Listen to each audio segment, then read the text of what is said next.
জাতীয়তাবাদী যুবদলের কেন্দ্রীয় নির্বাহী কমিটির যুগ্ম সাধারণ সম্পাদক পদে স্থান পেয়েছেন ঢাকা মহানগর দক্ষিণ যুবদলের সদস্য সচিব রবিউল ইসলাম নয়ন। বুধবার আব্দুল মোনায়েম মুন্নাকে সভাপতি এবং মোহাম্মদ নুরুল ইসলাম নয়নকে সাধারণ সম্পাদক করে 151 সদস্য বিশিষ্ট জাতীয়তাবাদী যুবদলের কেন্দ্রীয় নির্বাহী কমিটির অনুমোদন করা হয়।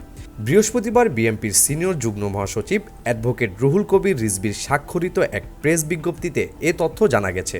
নতুন এই কমিটিতে রবিউল ইসলাম নয়ন গুরুত্বপূর্ণ দায়িত্ব পাওয়ায় নেতাকর্মীদের মধ্যে আনন্দ ও উৎসাহ লক্ষ্য করা গেছে। দীর্ঘদিন ধরে ছাত্রদল ও যুবদলের রাজনীতির সঙ্গে সক্রিয়ভাবে যুক্ত রবিউল ইসলাম নয়ন মাঠ পর্যায়ে একজন পরিচিত ও জনপ্রিয় মুখ হয়ে উঠেছেন। তৃণমূল স্তর থেকে ছাত্রদলের রাজনীতি করে উঠে এসে তিনি যুবদলের বিভিন্ন কর্মসূচিতে সক্রিয় ভূমিকা পালন করেছেন।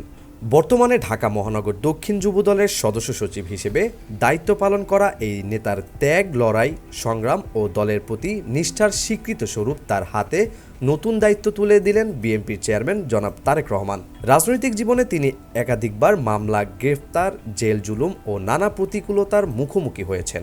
বিশেষ করে ফ্যাসিস্ট আওয়ামী লীগের সরকারের আমলে বিএনপির আন্দোলন সংগ্রামের বিভিন্ন সময়ে মাঠে সক্রিয় উপস্থিতির কারণে তিনি আলোচনায় ছিলেন। নির্বাচনের আগে বিভিন্ন রাজনৈতিক কর্মসূচি, স্লোগান ও সাংগঠনিক তৎপরতার মাধ্যমে নেতাকর্মীদের মধ্যে নিজের অবস্থান আরও শক্তিশালী করেন। দলের চেয়ারম্যানের আস্থাভাজন নেতাদের একজন হিসেবে রবিউল ইসলাম নয়নের নাম বিভিন্ন সময় আলোচনায় এসেছে।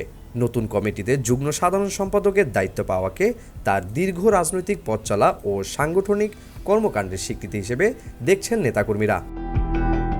নতুন দায়িত্ব পেয়ে রবিউল ইসলাম নয়নের অনুসারীরা আশা প্রকাশ করেছেন তিনি কেন্দ্রীয় যুবদলকে আরও শক্তিশালী ও গতিশীল করতে গুরুত্বপূর্ণ ভূমিকা পালন করবেন।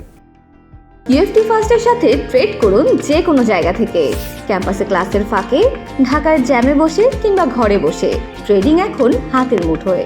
তাই ট্রেড করুন যখন খুশি, যেখানে খুশি।